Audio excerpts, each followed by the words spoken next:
Glória ao teu nome, Jesus, nós te exaltamos. Nós sabemos que o Senhor existe, sabemos que o Senhor é real.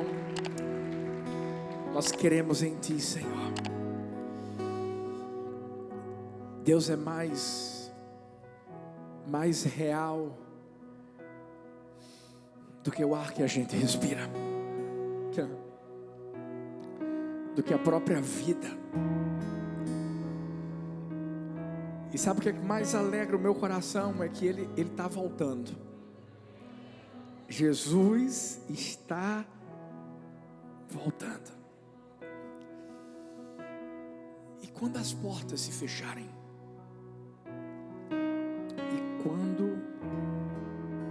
as portas se fecharem, senta um pouquinho no seu lugar, por favor. Você que está aí online, compartilha com mais alguém, pelo menos com uma pessoa, que Deus vai colocar no seu coração, para que essa pessoa seja abençoada, seja tocada nessa noite. Essa mensagem é uma mensagem muito forte. Quando as portas se fecharem. Eu sei que esse tema é um tema que mexe muito com a gente. Acho que teve gente que até sentiu aquele friozinho na barriga, né, gente? Porque todo mundo tem um pouco de medo de portas fechadas. A gente gosta de portas abertas, não é? A gente gosta quando as coisas estão fluindo. A gente gosta quando está tudo maravilhosamente bem, né? E a gente está ali só curtindo. Mas só quem já teve uma porta fechada diante de si na vida sabe do que eu estou falando. Talvez essa porta foi uma porta que você almejou tanto, mas tanto, sonhou com ela, e de repente, talvez até por sua própria negligência, você não entrou. E quando tentou entrar, acabou como aquelas virgens nécias. Abre-nos a porta. E a resposta ali do noivo é que não tinha mais como. Quando a gente fala de portas abertas, a gente fala de oportunidades que a gente já teve na vida. Eu não sei quais as oportunidades que Deus um dia te deu. E talvez até você não as aproveitou. Talvez um filme começa a ser passado na sua mente e você começa a pensar: uau, eu tive aquela oportunidade de viver aquilo que eu cria que Deus tinha para a minha vida, e de repente eu desperdicei.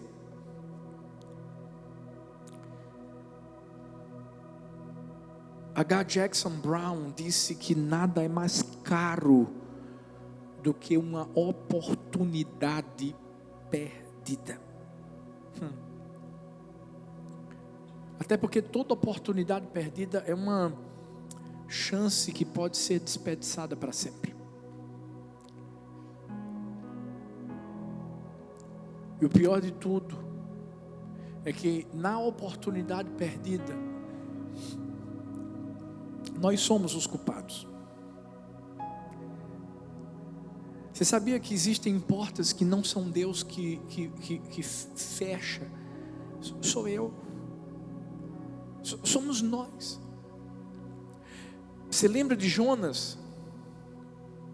Jonas teve uma porta enorme aberta para ele evangelizar, levar o amor de Deus para os ninivitas. Mas o próprio Jonas fechou essa porta, entrando num navio e indo para Tarsis. Tem gente que diz assim: não, mas quando na vida uma porta se fecha, há sempre uma outra que se abre. Você sabe o que eu aprendi? Que só Deus pode fechar portas e abrir portas maiores. Porque se for eu que estiver fechando a porta, eu não consigo esperar algo maior. Só Deus pode nos dar uma segunda chance. Talvez existam pessoas aqui, aí no campus online, que têm vivido portas fechadas por causa do medo, por causa da desobediência, por causa da dificuldade de renunciar, de se sacrificar, de abrir mão. Certa vez alguém perguntou numa conversa: como é que nós vamos entrar na sala? E a outra pessoa respondeu: há um invento que o homem criou, que nos permite atravessar paredes. E o rapaz então do outro lado pergunta: qual é? Será que nos torna invisíveis, imateriais? E ele diz: não. O invento se chama porta. As portas são um escape de Deus diante de tantas paredes que nós mesmos construímos na vida. Portas são uma estratégia de Deus para nos dar acesso quando o diabo quiser nos oferecer prisão.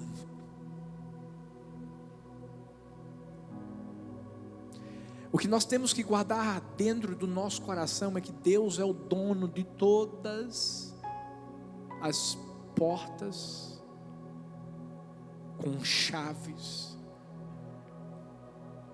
e que eu e você só temos que confiar nele e entender que quando ele está abrindo uma porta é para a gente entrar, porque ao mesmo tempo só ele também pode fechar. O maior problema das pessoas é que quando portas se abrem, tem pessoas que acham que vão ser arrastadas para dentro. Deixa eu falar uma coisa para você. Vocês viram aqui um vídeo lindo mostrando a nossa campanha de expansão da Igreja do Amor. E nós nos remetemos a coisas que a gente fez no passado. Venda de água, aquela camisa, ações que a gente está fazendo, bazar, tudo isso já aconteceu lá atrás. Por que eu estou falando sobre isso? Sabe por quê? Porque quando você olha para aqui hoje, isso aqui foi uma porta que Deus abriu.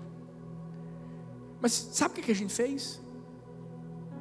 A gente atravessou, a gente entrou, a gente não ficou parado diante da porta sem fazer absolutamente nada, não. Eu vou profetizar hoje, eu vou declarar que existem portas que Deus já abriu na sua vida. Eu quero declarar em nome do Senhor Jesus, na sua casa existem portas que Deus já abriu. Agora deixa eu te dizer uma coisa, é você que vai ter que entrar. Deus não vai te empurrar, Deus não empurra, Deus abre. E Deus diz assim: filho, fui eu que preparei isso para você, quer entrar? Entra. Mas é uma decisão minha, sua, nossa. É claro que quando uma porta está aberta, gente, eu posso ter convicção em dizer isso. A gente vai entrar e a gente sabe, o desafio vai ser grande, porque é grande, porque tem que ser grande, para mostrar que só Deus pode fazer. Só Deus. Talvez você hoje está aqui dizendo assim: pastor, eu não tomei a decisão de abrir minha empresa, sabe por quê? Porque eu tenho medo. A porta está aberta, entra. Deixa eu te falar uma coisa, meu Deus, sempre vai ser algo muito maior do que você pensa, do que você imagina, porque é Deus que vai fazer na sua vida. Por isso que Jonas não quis ir para Nínive. Deixa eu te falar, entra na porta, passa por ela, porque a porta está escancarada. Hoje eu quero falar de um homem que teve uma porta aberta por Deus, escolheu passar por ela. O nome dele foi Noé. A inspiração para essa mensagem veio justamente quando eu estava lendo e veio aquele texto dizendo que quando a porta se fechou. Muitos de nós conhecemos a história de Noé relacionada à arca que ele construiu, mas eu quero falar de um momento específico na trajetória dele, o momento em que a porta da arca se fecha. Está lá em Gênesis 7,16, diz assim: os animais que entraram foram um macho, uma fêmea de cada ser vivo, conforme Deus ordenara a Noé. Então o Senhor fechou a porta. Porque o que acontece é o seguinte: Deus abre, mas Deus fecha. E que bom que Noé tomou algumas atitudes quando a porta se fechou. E foram essas atitudes que fizeram Noé ser um cara muito bem sucedido. Foram essas as atitudes que fizeram com que ele pudesse viver um novo tempo e fosse o único, juntamente com sua família, que não foi destruído naquela época. Eu quero fazer 3 perguntas para mim e para você. Primeira pergunta: quando as portas se fecharem, você estará dentro da arca? Mateus 24, 36, a partir do versículo 36 diz: quanto ao dia e à hora, ninguém sabe. Diz assim: ninguém sabe. Nem os anjos dos céus, nem um filho, senão somente o Pai. Diz assim: somente o Pai. Como foi nos dias de Noé, assim também será na vinda do Filho do Homem, pois nos dias anteriores ao dilúvio, o povo vivia comendo, bebendo, casando, se dando-se em casamento, até o dia. Diz assim: até o dia em que Noé entrou na arca, e eles nada perceberam, até que veio o dilúvio e os levou a todos. Assim acontecerá na vinda do Filho do Homem. Filhos, Jesus está voltando. Isso não é novidade para ninguém. Isso é uma certeza, não é uma incógnita, não é um questionamento, não é uma dúvida, é uma certeza. Jesus está voltando. Sabe, o povo ali naquela época não sabia o dia em que viria o julgamento, mas sabia que ia acontecer alguma coisa. Porque um cara inventa de construir uma arca numa época que não tinha chuva, como dizem alguns teólogos e historiadores, ou então que a chuva era uma coisa tão fraquinha. Deixa eu te dizer uma coisa: claro que eles sabiam o que ia acontecer, porque Noé com certeza falou. Mas eles tomaram uma decisão. O que fez com que Noé, sua casa, entrasse naquela arca e as outras pessoas não? Simples. O que fez Noé obedecer foi entender que quando Deus fala uma coisa, Ele faz.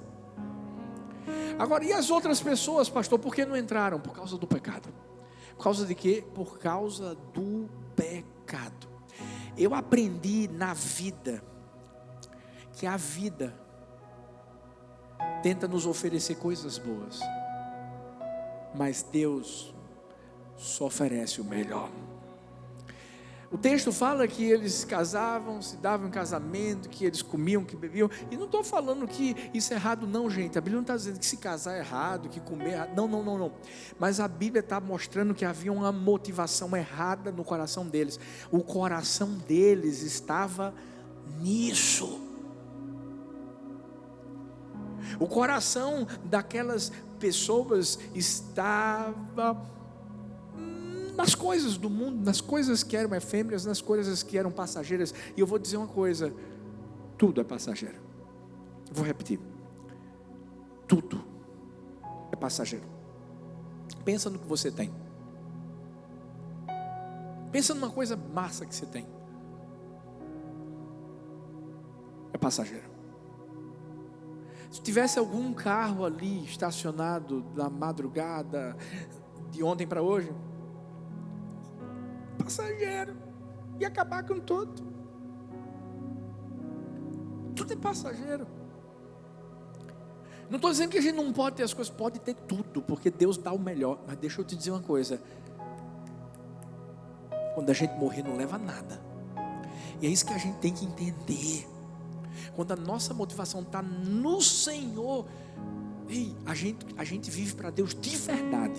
A gente entra na arca porque a gente é obediente, porque o nosso coração está nele. Ele é lindo, ele é maravilhoso, ele é o amor da nossa vida. Mas tem gente que vive no quase, que é quase santo, quase crente. Tem muita gente que vive um pelar, um pecar, e acha que é normal, é comum. Não. Deus não é o Deus do quase, Deus é o Deus do todo. Deus é o Deus da plenitude.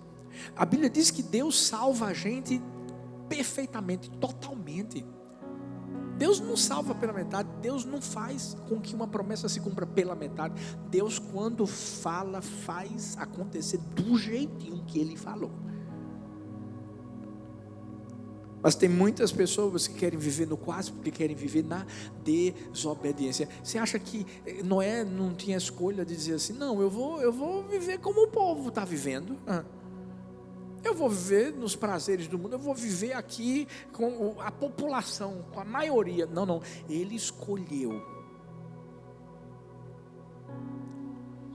entrar na arca, obedecer.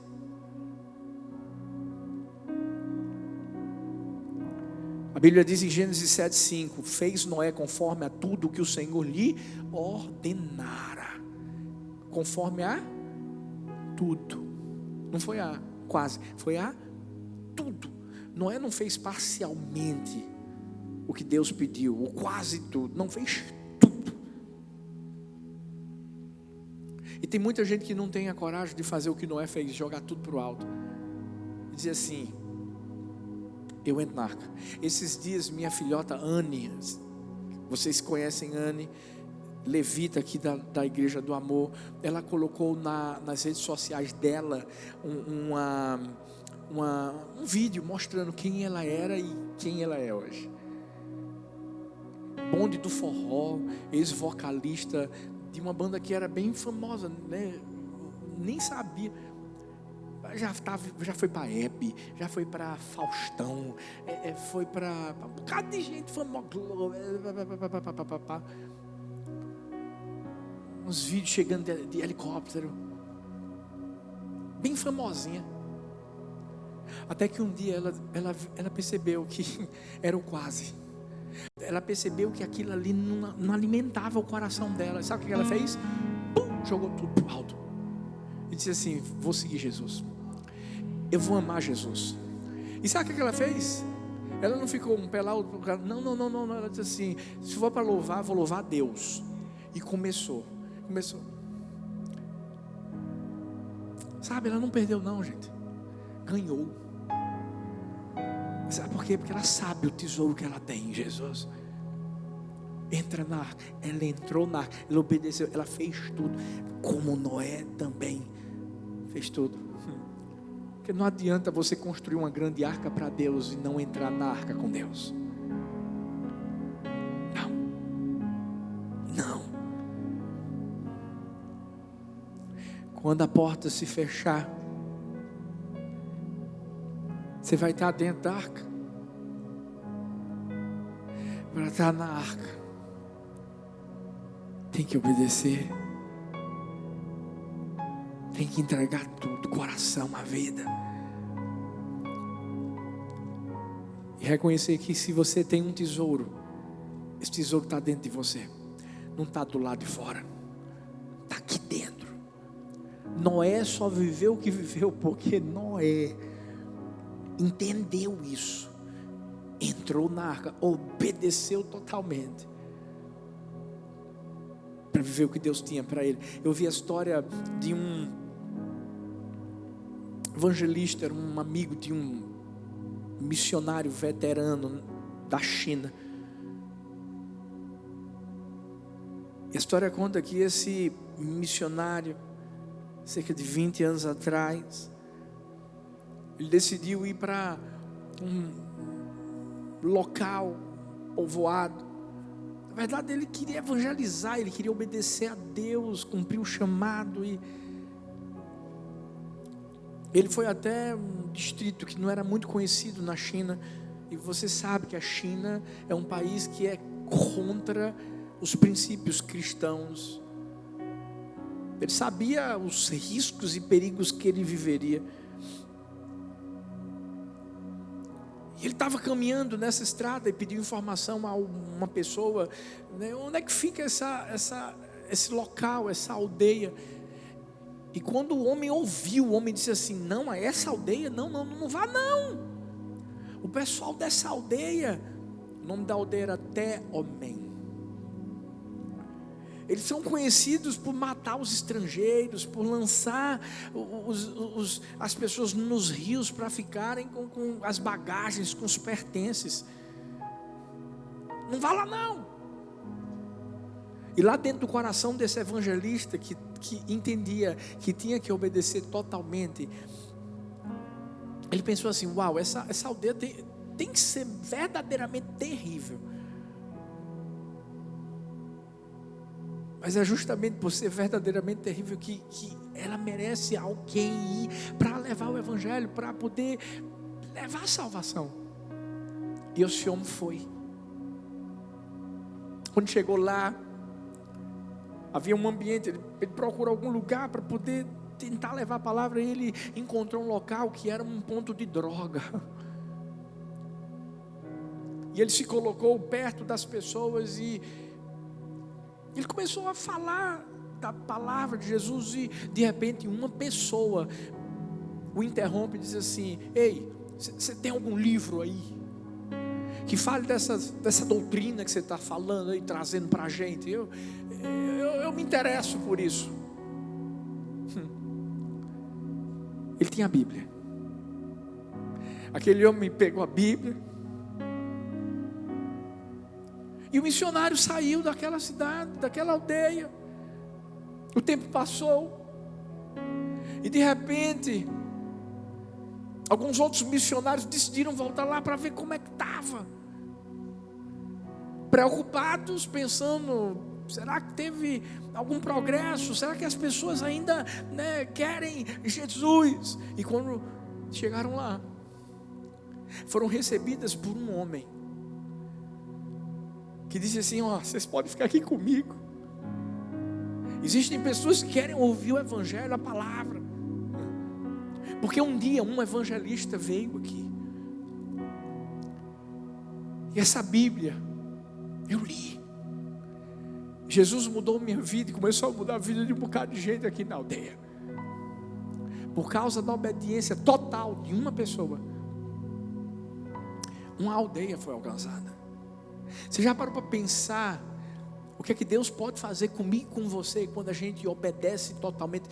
Porque entrar na arca é justamente isso, é obedecer totalmente. Porque deixa eu dizer uma coisa: quando a porta se fechar, infelizmente é uma verdade, muitas pessoas vão ficar do lado de fora. Pessoas que não quiseram obedecer, pessoas que não quiseram seguir Jesus. E eu não estou falando aqui de religião e religiosidade. Eu estou falando de se entregar totalmente a ponto de Jesus ser a vida dessa pessoa. E essa pessoa poder manifestar esse amor, essa esperança, onde quer que chegue. Porque a Bíblia fala de 5 virgens nécias, 5 virgens prudentes. Escuta, na história sempre vai haver pessoas que vão entrar na arca e pessoas que vão ficar de fora. A pergunta que eu faço para mim e para você é: eu e você, que tipo de pessoas seremos? Olha para essa pessoa linda que está perto de você e diz assim: entra na arca. Olha para outra e diz assim: entra na arca. Que bom que esse homem tomou essa decisão de obedecer. E de levar Jesus para tantas pessoas. Mas a segunda pergunta que eu quero fazer para mim e para você é: quando as portas se fecharem, você levará outros para a arca? Gênesis 7:7 diz: Noé entrou na arca e com ele seus filhos, sua mulher, as mulheres de seus filhos, por causa das águas do dilúvio. Quando as portas se fecharam, Noé entrou na arca, mas não entrou sozinho. Ele não pensou em si apenas, seus sonhos, suas vontades. Ele se preocupou com sua casa. E eu vou dizer uma coisa: ele também se preocupou com as outras pessoas, mas a decisão das outras pessoas foi diferente. Noé foi um grande evangelista da sua época. E interessante porque ele tinha que se preocupar com a construção da arca, tinha que cuidar do seu coração para não ser corrompido por causa da corrupção que aquelas pessoas viviam naquele momento, e ainda cuidar dos membros da sua família. Mas Noé ainda se importou com vidas. E é isso que a gente precisa fazer antes que as portas se fechem. Você sabe por quê? Porque existem muitas pessoas que estão ao nosso redor. Nós somos seres relacionáveis. Nós não vivemos em uma caverna. E nós gostamos de gente. Se tem algo que eu e você precisamos fazer, é mostrar que tudo que a gente está vivendo, gente, é Jesus voltando, claro que é. As portas estão se fechando, mas antes de elas se fecharem, a gente vai botar muita gente lá do lado de dentro. Antes de se fechar, pode ter certeza. Eu sei que é muito triste a gente estar vivendo o que está vivendo, pandemia, tanta gente no hospital, mas eu vou falar uma coisa para você: existem muitos médicos, existem muitos enfermeiros, técnicos de enfermagem, que são cristãos e que têm aproveitado todas as oportunidades dentro de um hospital para poder colocar pessoas dentro da arca, pessoas no último momento de sua vida, sabe, sem esperança, e de repente, né, esse médico, essa enfermeira, etc., chega perto para dizer: olha, se entrega a Jesus, confessa Jesus como seu Senhor Salvador lá dentro do seu coração. Eu creio que tem muita gente que vai se surpreender quando chegar no céu. Sabe por quê? Porque vai pensar assim: meu Deus, será que meu parente se converteu? Será que fulano se converteu? E eu creio que muitos desses vão ter sido alvo, né, das pessoas que entendem que não podem entrar na arca sozinhos. A melhor coisa do mundo é quando a gente vive isso. A gente deixa de viver para nós. A gente deixa de viver no egoísmo humano que infelizmente existe. E não é de hoje. Não é porque a gente está vivendo uma pandemia. Não é de hoje. Porque o pecado, infelizmente, tem reinado no coração de muita gente. Mas a gente tem que entender uma coisa: a gente tem que focar nas pessoas que a gente pode colocar lá dentro. A gente precisa anunciar as boas novas, porque o que tem de notícias ruins é brincadeira. E só as boas novas é que podem trazer esperança ao nosso coração. Mas quando eu falo de boas novas, gente, eu não estou falando de boas novas humanas, eu estou falando daquilo que é celestial. Ah, mas eu sou salvo. Deixa eu dizer uma coisa: eu sei, a salvação ela é individual, mas o céu tem morada para todos.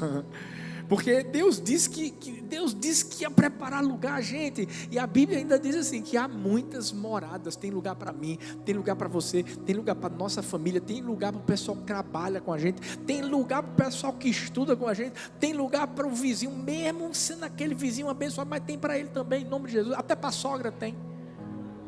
Estou brincando, gente.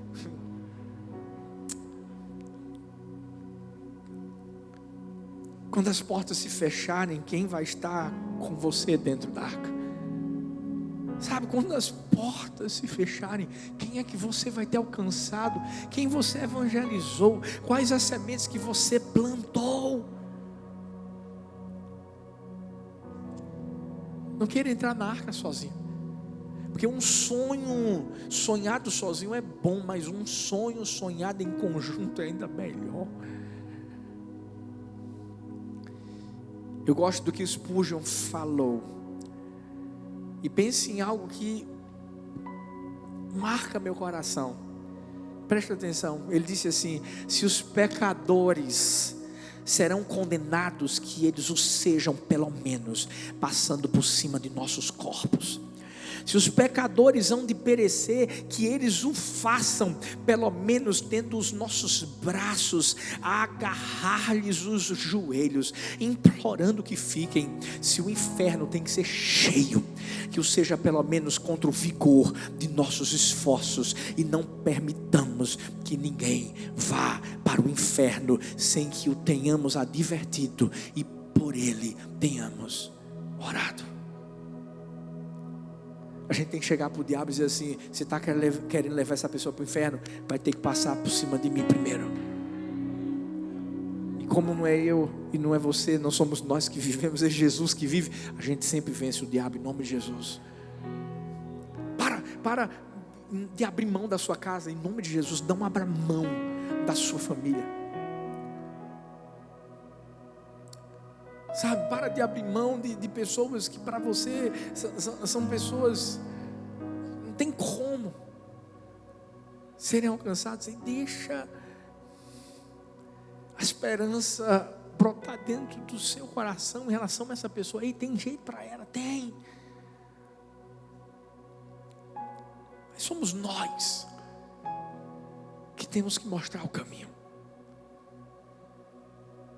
Billy Graham disse: a Bíblia não manda que os pecadores procurem a igreja, mas ordena que a igreja saia em busca dos pecadores. Quando as portas se fecharem, a gente vai entrar na arca. Quando as portas se fecharem, quem a gente vai colocar lá dentro da arca? Em último lugar, quando as portas se fecharem, você terá cumprido o seu propósito antes de entrar na arca. 2 Pedro 2,5 fala: ele não poupou o mundo antigo quando trouxe o dilúvio sobre aquele povo ímpio, mas preservou Noé, pregador da justiça, e mais 7 pessoas. Não sei se você compreende o que eu vou falar, mas Noé, ele experimentou um livramento duplo. Primeiro foi o livramento da contaminação do mundo ao seu redor. E ele continuou fiel a Deus, mesmo sendo a minoria. Mas também Noé teve o livramento de não ter sua casa, sua família perdida. Se tem algo que a gente tem que lutar nesses dias, é pela família. Se tem algo que a gente tem que lutar, é pela nossa casa. Sabe, infelizmente o diabo está tentando, gente, banalizar divórcio,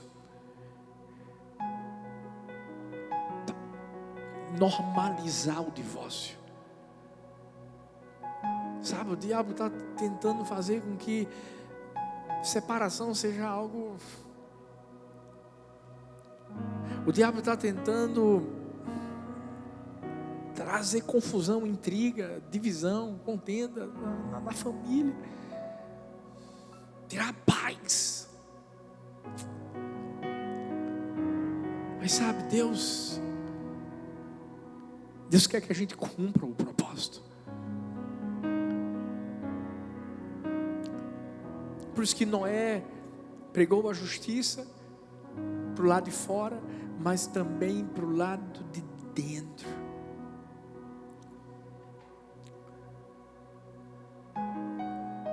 Todo mundo aqui tem um propósito na vida. Talvez você diga assim: eu não sei qual é o meu propósito. Eu vou te ensinar qual é o seu propósito. O que é que você faz de melhor? Sim, qual é a sua profissão? Talvez você diga assim: pastor, está endoidando? Não. Há um propósito que Deus colocou na sua vida através daquilo que você faz. Você quer ver uma coisa? Eu recebi uma mensagem hoje do cara que inventou a seringa. Porque antes não tinha seringa. E sabe quem foi que inventou a seringa? Um crente. Um cristão. O povo está sendo vacinado por causa de um cristão. Sabe o que a mãe dele falou para ele? Olhou para ele e disse assim: filho, eu quero que você cumpra o propósito que Deus colocou na sua vida, na profissão que Ele te deu. Eu quero que você faça a diferença e faça o melhor.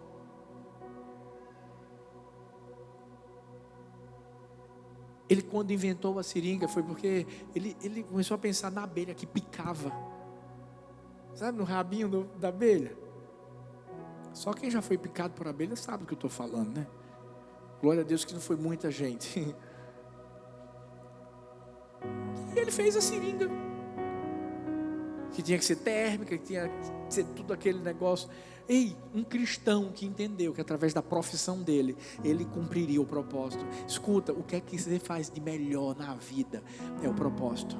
Agora, bota isso, usa isso para a glória de Deus, que você vai ver o que é que vai acontecer. Porque não adianta a gente viver nesse mundo passando por ele. Não estou falando, sabe, talvez você está dizendo assim: ah, pastor, quer dizer que vou ser famoso? Não, nem todos os nomes vão ser conhecidos, mas eu posso te garantir uma coisa: você vai cooperar para que o nome que está acima de todo nome seja conhecido, seja engrandecido, seja exaltado. E isso é o mais importante. É o mais importante. Porque se Deus te dotou de sabedoria, se Deus colocou um potencial dentro de você, ei, usa. W. Borges disse: sem propósito não se vive, vai se levando a vida. Certa vez eu ouvi que o segredo do sucesso é a constância do propósito. E eu quero encerrar falando o que Paulo disse lá em Atos 20 e 24. Ele tinha mandado chamar os presbíteros da igreja de Éfeso, e ele disse assim: todavia não me importo, nem considero a minha vida de valor algum para mim mesmo, se tão somente puder terminar a corrida, completar o ministério que o Senhor Jesus me confiou, de testemunhar do evangelho da graça de Deus. O que ele falou aqui, pastor? Simples. Ele falou que o cumprimento do propósito era a maior missão, o maior objetivo que ele tinha na vida. A gente tem que deixar essa vida dizendo assim: no que Deus colocou nas minhas mãos, eu fui o melhor.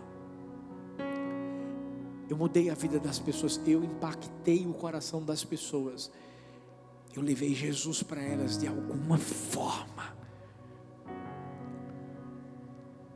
E aí depois você pode ir, sabendo que o que você fez vai deixar um legado, e esse legado são sementes que vão dar muito muito fruto, que não vão parar. William Cooper disse: a verdadeira felicidade e sucesso consiste em gastar nossas energias com propósito. Fique em pé no seu lugar. Foi por isso que Jesus morreu. Foi por isso que Jesus foi à cruz. Foi por isso que Jesus não desistiu no meio do caminho. Foi por isso que Jesus entrou quando a porta estava aberta. Foi por isso que Jesus levou e continua levando muita gente para dentro. Foi por isso que Jesus foi até o fim. Por mais doloroso que tenha sido, a ponto de ele gritar, lembra? Eli, Eli, lama sabachthani, Deus meu, por que me desamparaste? Mas ele sabia que ali, ele tinha que cumprir um propósito. Você estará dentro da arca quando a porta se fechar.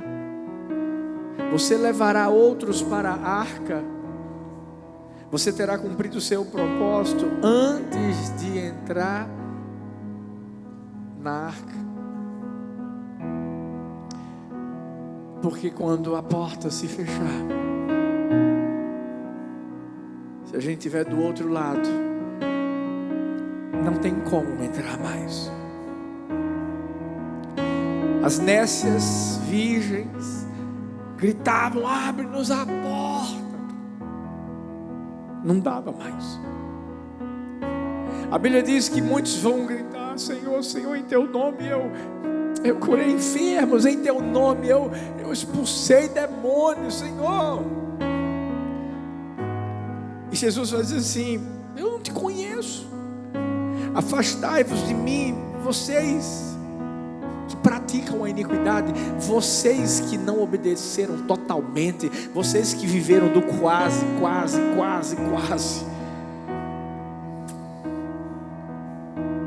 Chegou a hora de entendermos que ou é ou não é. Ou você está dentro ou você está fora. E que bom que nós temos um Deus que nos convida a entrar. Um Deus que diz assim: eis que estou à porta e bato. Eu estou à porta e bato. Sabe por quê? Porque Ele quer que a porta se abra para entrar e para cear conosco. Fecha seus olhos.